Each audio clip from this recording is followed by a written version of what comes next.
Hello friends, मैं लक्ष्मण सिंह। मेरे YouTube channel GK मस्ती में आप सभी का स्वागत है। 12th हिंदी का आज चैप्टर नंबर 5 पढ़ना है हमको, ठीक है। और इस चैप्टर नंबर 5 का क्या नाम है? चैप्टर नंबर 5 का नाम है कवित। और इनके लेखक कौन है? इनके लेखक हैं भूषण, ठीक है। चलिए, ये वीडियो पसंद आए तो लाइक जरूर करिएगा और मेरे यूट्यूब चैनल जीके मस्ती पे बने रहिए और मेरे YouTube चैनल जीके मस्ती को सब्सक्राइब जरूर करें। आइए, यहाँ पे लिखे पहला क्वेश्चन है हमारा, कवित के कवि कौन है? इस चैप्टर का क्या नाम है? इस चैप्टर का नाम है कवित।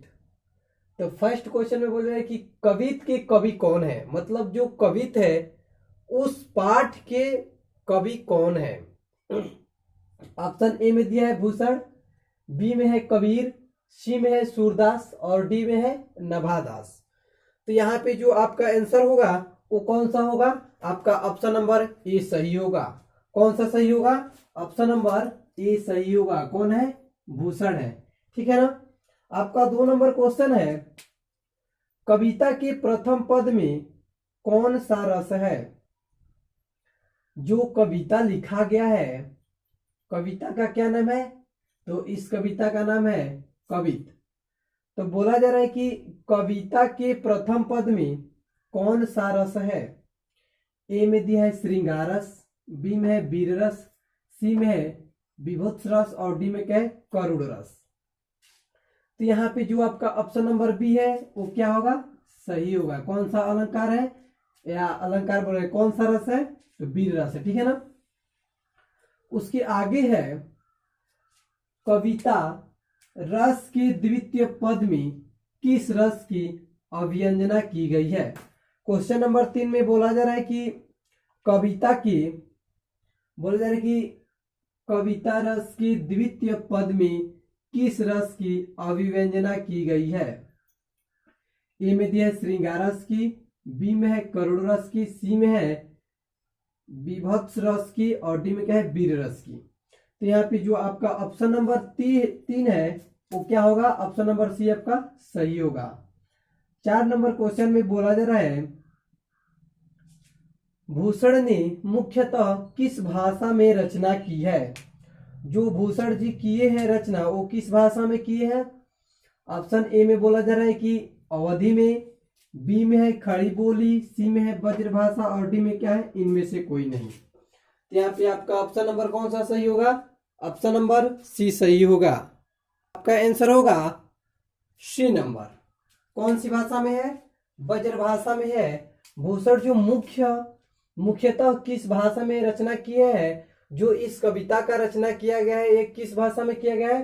तो वो आपका ऑप्शन नंबर सी सही होगा, ब्रजभाषा में, ठीक है ना। उसके आगे है, भूषण ने समुद्रगिन से कितनी या किसकी तुलना की है? जो भूषण जी है वो समुद्री गिन से किसकी तुलना किए हैं या किया गया है? ऑप्शन ए में दिया है शिवाजी की, बी में है छत्रसाल की, सी में है राम की और डी में क्या है? इनमें से कोई नहीं। तो यहाँ पे आपका ऑप्शन नंबर ए सही होगा। किसे की है? शिवाजी से। आपका 6 नंबर क्वेश्चन है कि छत्रसाल की तलवार ने कौन सा रूप धारण कर रखा है? जो यहाँ पे छत्रसाल की जो तलवार है वो कौन सा रूप धारण किया है? ए में दिया है भयंकर रूप, बी में है मधुर रूप, सी में है रौद्र रूप और डी में क्या है? इनमें से कोई नहीं। तो यहाँ पे जो छत्रसाल की जो तलवारें हैं वो जो रूप धारण किया है वो है रौद्र रूप में। किस रूप में? रौद्र रूप में। आपका ऑप्शन नंबर सी सही होगा। 7 नंबर क्वेश्चन है, भूषण के प्रथम छंद में निम्न में से कौन सा रस है? यहाँ पे बोला जा रहा है कि जो भूषण जी का छंद है प्रथम पद का, उसमें कौन सा रस है? ए में बोला जा रहा है कि शांत रस, बी में श्रृंगार रस, सी में है भक्ति रस और डी में क्या है? वीर रस। तो यहाँ पे आपका ऑप्शन नंबर कौन सा सही होगा? ऑप्शन नंबर डी सही होगा। किस रस में है? वीर रस में है। कौन सा छंद? प्रथम जो छंद है वो किस रस में है? तो वीर रस में।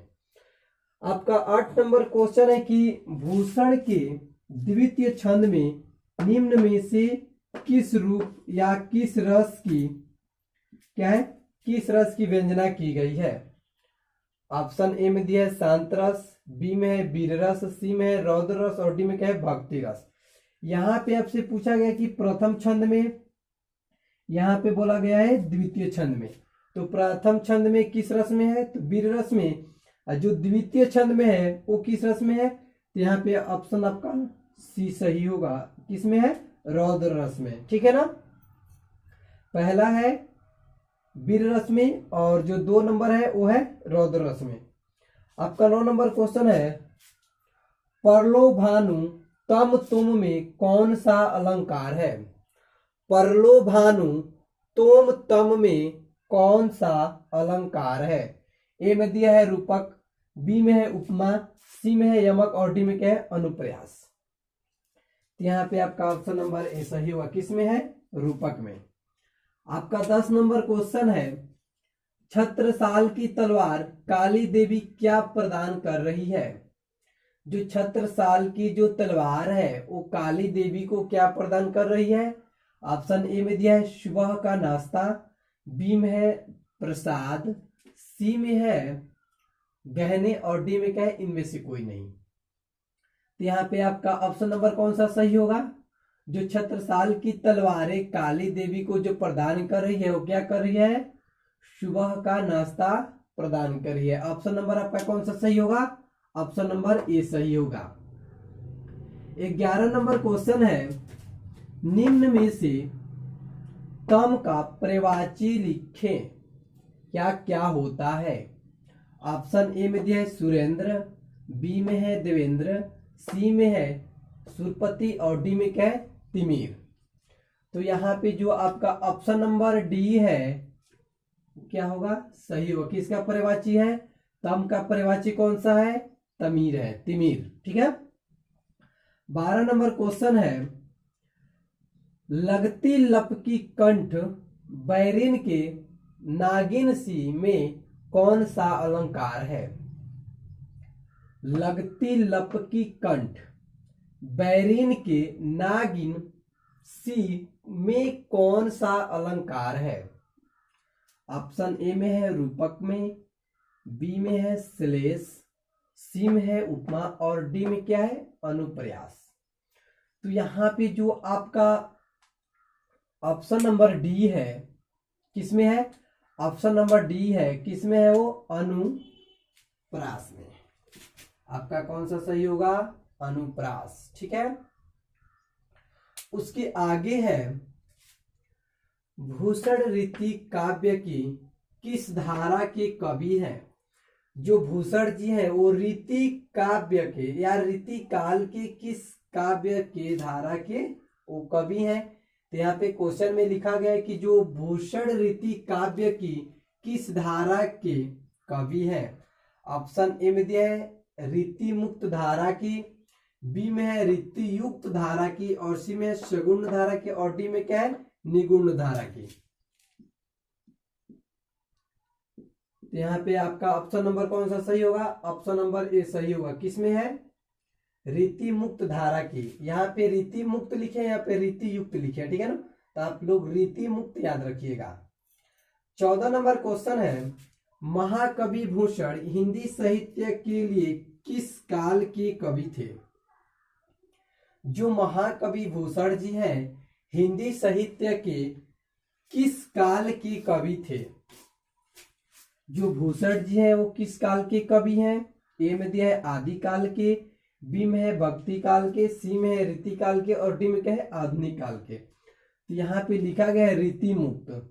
यहाँ पे बोला जा रहा है कि भूषण रीति काल काव्य के किस धारा के कवि हैं या थे। तो यहाँ पे क्वेश्चन में बोल रहा है कि महाकवि भूषण हिंदी साहित्य के किस काल के कवि थे। तो यहाँ पे आपका ऑप्शन में लिखा है रीति मुक्त धारा। तो यहाँ पे भी आपको ऐसे क्वेश्चन आएगा तो आप लोग क्या लगाइएगा, रीति काल के वो क्या थे, कवि थे। आपका ऑप्शन नंबर कौन सा सही होगा, ऑप्शन नंबर सी सही होगा। 15 नंबर क्वेश्चन है निम्न में से कौन सी रचना भूषण की है। ये इसमें 4 ऑप्शन दिया है और बोला जा रहा है कि निम्न में से कौन सी रचना भूषण की है। ऑप्शन ए में दिया है शिवराज भूषण, बी में है साकेत, सी में है उर्दवंशी और डी में है क्या है कमायनी। तो यहाँ पे बोला जा रहा है कि निम्न में से कौन सी रचना भूषण की है, तो कौन सी रचना है शिवराज भूषण। किन की रचना है, भूषण जी की रचना है। किन की रचना है, भूषण जी की कौन सी रचना है, शिवराज भूषण। 16 नंबर क्वेश्चन है, भूषण जी का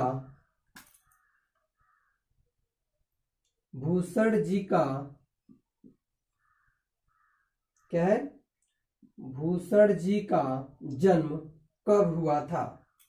ऑप्शन ए में दिया है 1663, बी में है 1613 और सी में है 1627 और डी में क्या है 1802। तो यहाँ पे बोला जा रहा है कि भूषण जी का जन्म कब हुआ था, या कवित्व के लेखक का जन्म कब हुआ था। चैप्टर नंबर काव्य का लेखक के जन्म कब हुआ था। तो यहाँ पे आपका ऑप्शन नंबर कौन सही होगा, ऑप्शन नंबर बी सही होगा। किसमें हुआ था, 1613 ईस्वी में। ठीक है, फिर क्वेश्चन में बोला जा रहा है कि 17 नंबर क्वेश्चन में भूषण जी का निधन कब हुआ था। यहाँ पे बोला गया कि उनका जन्म कब हुआ और यहाँ पे बोला जा रहा है कि उनका निधन कब हुआ। ऑप्शन ए में दिया है 1715 में, बी में है 1716 में, सी में है 1615 और डी में क्या है 1617 में। तो यहाँ पे आपका ऑप्शन नंबर ए सही होगा। किसमें हुआ था, 1715 में। किसका जन्म हुआ था, भूषण जी का जन्म हुआ था। और पाठ 5 के कवित पाठ के भूषण जी का जन्म या निधन उनका कब हुआ था, निधन हुआ था 1715 में और जन्म कब हुआ था 1613 में। ठीक है ना।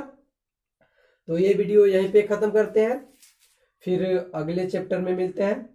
अगर ये वीडियो आपको पसंद आए तो लाइक जरूर करिएगा और मेरे यूट्यूब चैनल जीके मस्ती पे बने रहिए और अपने दोस्तों से बोलिए। 12th में जितने भी बच्चे हैं वो मेरे चैनल पे है और वीडियो उनको पर डे मिलते रहेगा। ठीक है ना। चलिए, थैंक यू, फिर अगले वीडियो मिलते हैं।